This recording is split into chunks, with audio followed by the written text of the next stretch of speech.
नमस्कार, स्वागत है आप सभी का मेरो छत्तीसगढ़ में। मैं हूं आपके साथ सुनील चौहान। छत्तीसगढ़ के मुख्यमंत्री भूपेश बघेल ने घोषणा की, अगर राज्य में कांग्रेस सत्ता में आई तो किसानों का कर्ज माफ किया जाएगा।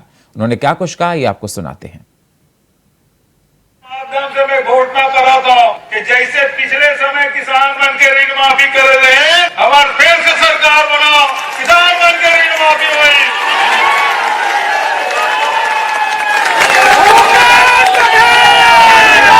किसान का फिर ऋण माफी हुई, कांग्रेस की सरकार बनाओ। वहीं जब किसानों की कर्ज माफी के ऐलान की वजह भूपेश बघेल से पूछी गई तो उन्होंने क्या कुछ कहा, सुनते हैं।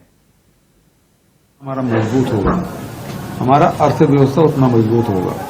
पिछले 5 साल में उन्होंने देखा कि यहाँ के व्यापार व्यवसाय बढ़ा है। मंदी का असर दूसरे राज्यों में भले रहा, लेकिन छत्तीसगढ़ में बिल्कुल मंदी का असर नहीं रहा। जो पैसा किसानों के खाते में गया है वो बाजार में आया है। बड़े उद्योगपतियों को यदि पैसा देंगे तो वो बाजार में नहीं आता। आप 14.5 लाख करोड़ रुपया बड़े उद्योगपति को माफ कर दिया भारत सरकार ने। हिंदुस्तान के अर्थव्यवस्था में क्या उसका असर पड़ा, लेकिन छत्तीसगढ़ में हमने माफ किया किसानों का, उसका असर छत्तीसगढ़ के व्यापार व्यवसाय में पड़ा, उसके जीवन में पड़ा है। ये दोनों अर्थव्यवस्था में बहुत अंतर है। छत्तीसगढ़ में होने वाले विधानसभा चुनाव के दूसरे चरण के लिए कांग्रेस ने अपनी तीसरी सूची के साथ ही 90 विधानसभा में अपने प्रत्याशियों की घोषणा कर चुकी है। भाजपा के 4 को छोड़कर सभी प्रत्याशी चुनावी मैदान पर उतर चुके हैं, जिसके साथ ही 86 विधानसभा सीटों पर तस्वीरें साफ हो चुकी हैं। लेकिन कांग्रेस और भाजपा में टिकट काटने को लेकर बगावती तेवर चुनावी तारीखों के करीब आते ही काफी तीखे होते जा रहे हैं। एक तरफ पार्टी पदाधिकारियों पर षड्यंत्र कर टिकट काटने के आरोप लग रहे हैं, तो दूसरी ओर टिकट काटने से असंतोष नेता अब निर्दलीय या दूसरे पार्टी में जाने का मन बना रहे हैं। ऐसे में भाजपा और कांग्रेस के लिए रूठे मनाने नेताओं को मनाना काफी मशक्कत भरा साबित हो सकता है। वहीं इस बार विधानसभा चुनाव में क्षेत्रीय दलों के साथ ही आम आदमी पार्टी ने पूरे 90 विधानसभा में अपने उम्मीदवार उतारे हैं। ऐसे में कहा जा सकता है कि भीतरघात और विद्रोह की राजनीति करने वाले असंतोष नेता भाजपा और कांग्रेस को नुकसान पहुंचा सकते हैं। ये रिपोर्ट देखिए।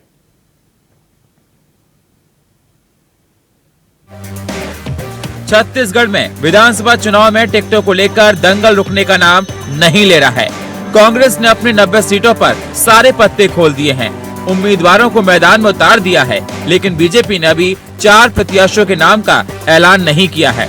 दोनों पार्टी में बागियों की फौज बनती जा रही है। बागी पार्टी के विरोध में मैदान में खड़े हो गए हैं। छत्तीसगढ़ में होने वाले विधानसभा चुनाव के दूसरे चरण के लिए कांग्रेस ने अपनी तीसरी सूची के साथ ही 90 विधानसभाओं में अपने प्रत्याशियों के नाम की घोषणा कर दी। भाजपा के 4 को छोड़कर सही प्रत्याशी मैदान में उतर चुके हैं, जिसके साथ ही 86 विधानसभा सीटों पर तस्वीरें साफ हो चुकी हैं। लेकिन कांग्रेस और भाजपा में टिकट काटने को लेकर बगावती तेवर चुनावी तारीखों के करीब आते ही काफी तीखे दिखाई दे रहे हैं।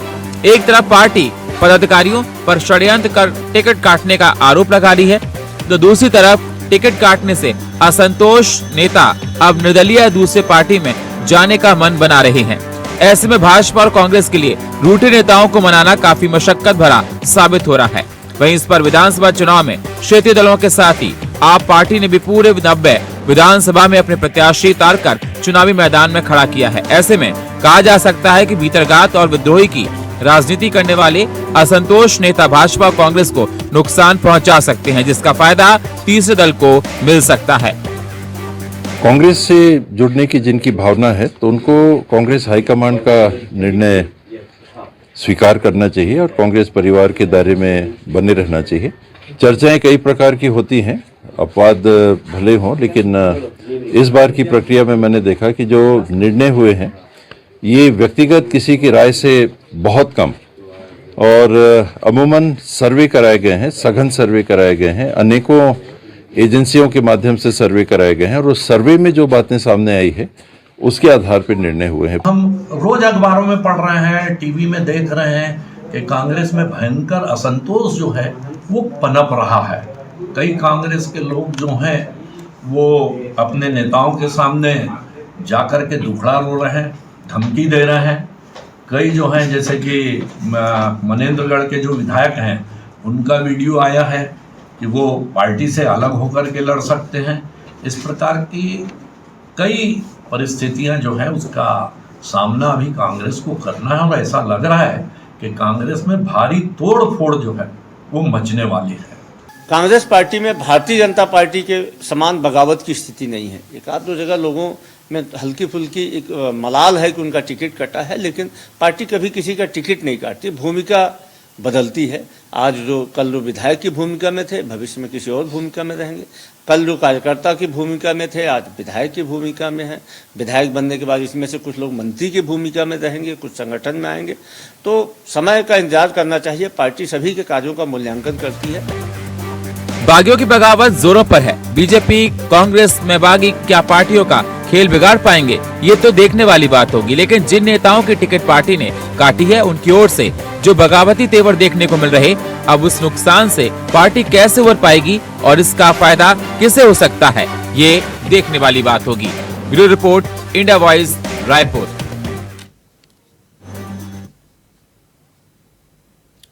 पूर्वी बस्तर जिले में नवरात्र के मौके पर सुबह से ही सभी मंदिरों में हवन पूजन का कार्यक्रम किया गया। तो वहीं जगदलपुर के विश्व प्रख्यात माई दंतेश्वरी की मंदिर और काली मंदिर में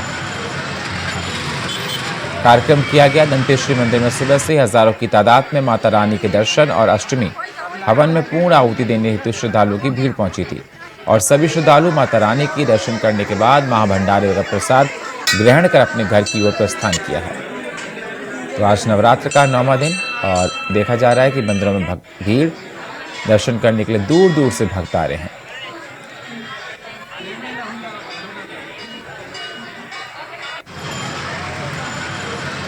तो दंतेश्वरी मंदिर में हजारों की तादाद में श्रद्धालु पहुंचे और देखा जा रहा है कि लंबी लंबी कतारें लगी हुई हैं, अपनी बारी का इंतजार कर रहे हैं दर्शन करने के लिए। आपको बता दें, लोगों में भारी उत्साह देखने को मिला विश्व प्रख्यात दंतेश्वरी मंदिर के जगदलपुर का, जहां पर दूर दूर से लोग आते हैं माता रानी का दर्शन करने के लिए। भारी आस्था है लोगों के मन में और उसके बाद महा आरती की गई और विशाल भंडारे का आयोजन किया गया था। लोगों ने आकर दर्शन किया और प्रसाद को ग्रहण किया है।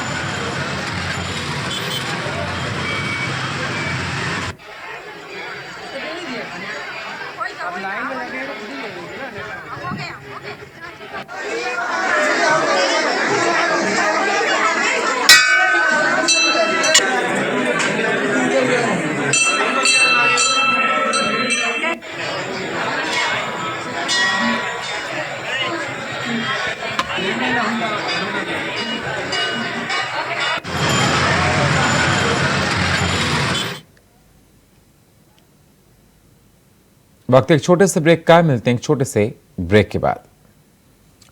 स्वागत है आप सभी का। रुक करते हैं अगली खबरों का। पथरागुड़ा महिला मंडल समिति ने भांगाराम चौक के शिवालय मंदिर में नवरात्रि के समाप्ति सप्तमी तिथि को कन्याओं को भोग प्रसाद ग्रहण करवाया। इस कार्यक्रम की तैयारी शाम के 4 बजे से शुरू हो गई थी, रात के 10 बजे तक चली। आपको बता दें, कन्या भोज के समय बहुत सारी छोटी कन्याएं कार्यक्रम स्थल पर पहुंचकर माता स्वरूप पूजन ग्रहण की और भोग ग्रहण के पश्चात विधि विधान पूर्वक सम्मान पूर्वक उन्हें उपहार देते हुए विदाई दी गई। उसके पश्चात महिला समिति ने रास गरबा का भी कार्यक्रम किया।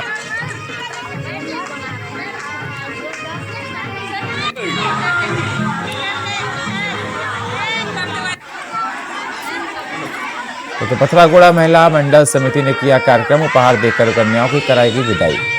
नवरात्र की धूम देखी जा रही है। आज नवरात्र का समापन था। कन्या का विधि विधान के साथ पूजा अर्चना की गई और उसके बाद गरबा किया गया।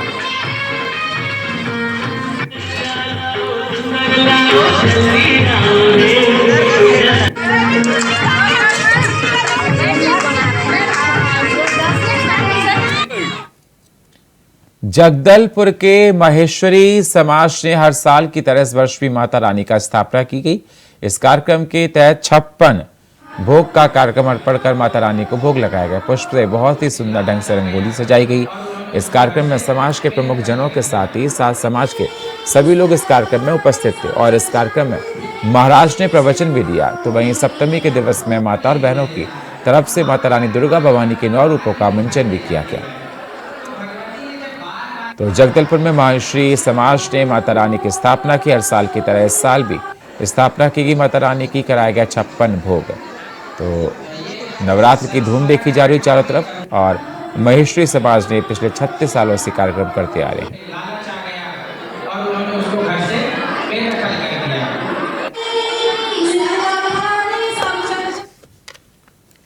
जगदलपुर शहर के बाल विहार स्कूल में गुजराती समाज ने कई वर्षों से विधि विधान पूर्वक ज्योति कलश स्थापना करके नवरात्रि का कार्यक्रम किया गया। इस नवरात्रि के कार्यक्रम का मुख्य एक नियम था, जिसमें दीगर समाज के लोगों का रास गरबा में भाग लेना प्रतिबंधित था। आपको बता दें, समाज में नियम पूर्वक नवरात्रि का पर्व मनाया जाता है। तो जगदलपुर में रास गरबा में दीगर समाज पर प्रतिबंध था। गुजराती समाज ने लगाया प्रतिबंध।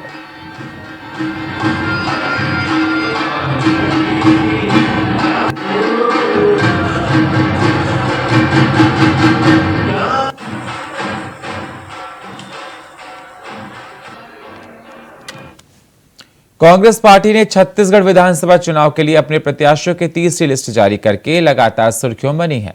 तो वहीं धमतरी विधानसभा के पूर्व विधायक गुरमुख सिंह होरा का टिकट कट दिया है, जिसमें कार्यकर्ताओं में भारी नाराजगी देखी जा रही है। और नाराज कार्यकर्ताओं का कहना है कि पार्टी हाईकमान अगर अपने फैसले को नहीं बदलता है तो हम सभी कार्यकर्ता अपने अपने पद से इस्तीफा देंगे और गुरमुख सिंह का जो निर्णय होगा हम उनका साथ देंगे। तो वहीं पूर्व विधायक गुरमुख सिंह होरा ने मीडिया से बातचीत करते हुए कहा कि आला कमान के पास जाऊंगा और पार्टी जो निर्णय लेगी उस पर विचार करूंगा। और उन्होंने ये भी कहा कि पार्टी ने जो समीकरण के आधार पर निर्णय लिया है वह निर्णय गलत लिया है, जिससे कार्यकर्ताओं में भारी नाराजगी देखी जा रही है।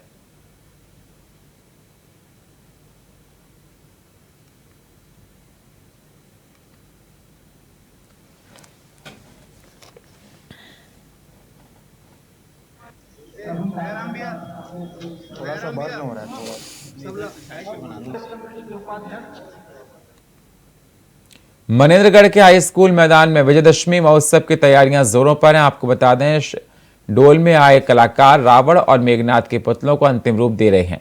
तो वहीं आतिशबाजी भी पेश की जाएगी। हालांकि मनेन्द्रगढ़ के उत्साही सदस्यों के बीते 2 दशकों से रावण दहन का आयोजन किया जाता है।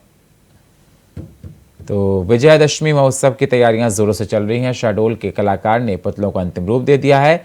रावण का पुतला ये विजयदशमी को जलाया जाएगा।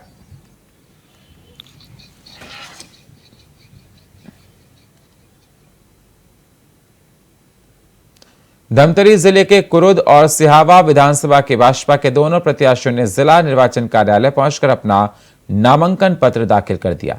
जिला कुरुद विधानसभा के प्रत्याशी अजय चंद्राकर और सिहावा के श्रवण मरकाम ने अपनी जीत की दावेदारी करते हुए कहा कि भाजपा फिर वही इतिहास दोहराने जा रही है। तो वहीं कांग्रेस के विधायक की टिकट कटने की बात पर उन्होंने भूपेश बघेल पर कटाक्ष करते हुए कहा कि पहले उन्हीं की टिकट कटनी चाहिए थी। वहीं महादेव ऐप के घोटाले पर कार्रवाई के संबंध में उन्होंने कहा कि सभी कार्रवाई के लिए केंद्र सरकार पर आशावांतित करेगी। तो राज्य की भूपेश सरकार को अपनी गद्दी छोड़ देनी चाहिए।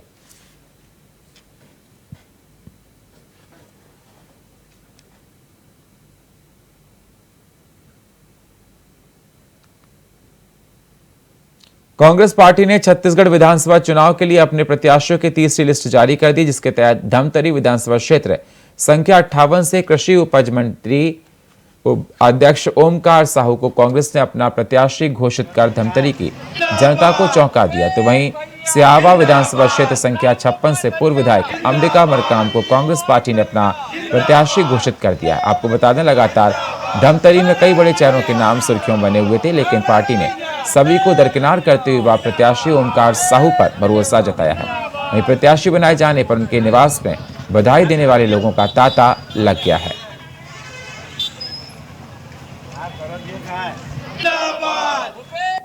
मैं तो सर्वप्रथम हमारे शीर्ष नेतृत्व आदरणीय खड़गे जी, आदरणीय सोनिया जी, आदरणीय राहुल जी, प्रियंका जी और हमारे मुखिया जन जन के नेता यशस्वी मुख्यमंत्री भूपेश बघेल जी और रामगोपाल अग्रवाल जी, गिरीश देवांगन जी और हमारे धमतरी के जिलाध्यक्ष सम्माननीय शरद लोहाना जी, सम्माननीय मोहन लालवानी जी माननीय विजय देवांगन जी, निशु चंद्राकर जी, मनोज साहू जी और सभी कार्यकर्ताओं को मैं बहुत बहुत आभार व्यक्त करता हूं कि मुझ जैसे छोटे से कार्यकर्ता को ये बहुत बड़ी जिम्मेदारी दी गई है और मैं कार्यकर्ताओं के जोश को देखते हुए मैं उस जिम्मेदारी पर खरा उतरने की कोशिश करूंगा।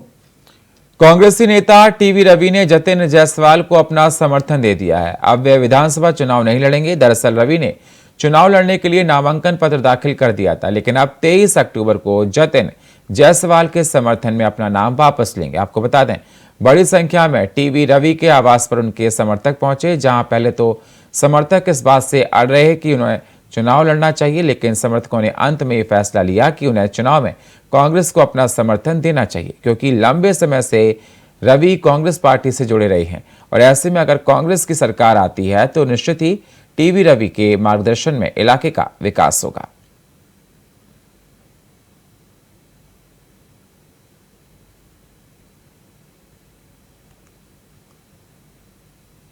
शहर में चाकू लेकर लोगों को डराने वाले युवक को गिरफ्तार कर लिया गया। दरअसल सूचना पर थाना प्रभारी कोतवाली के नेतृत्व में टीम गठित कर कार्रवाई के लिए टीम रवाना किया गया।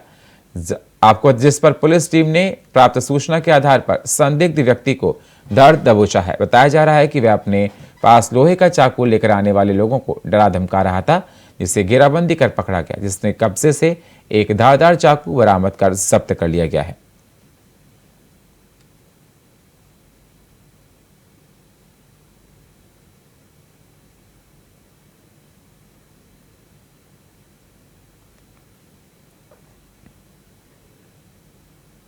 जगदलपुर के मंडी नाका धनपूंजी के पास से अवैध गांजा का परिवहन करने वाले आरोपी को गिरफ्तार किया गया।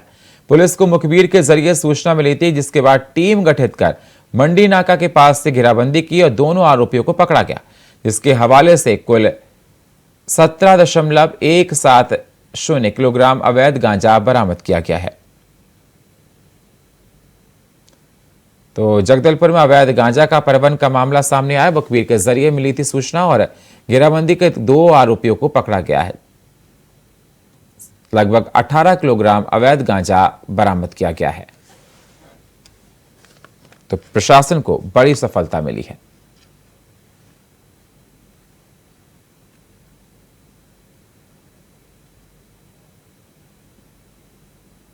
और फिलहाल मेरे छत्तीसगढ़ में इतना ही। बाकी खबरों के लिए आप बने रहिए इंडिया वॉइस के साथ। तब तक के लिए नमस्कार।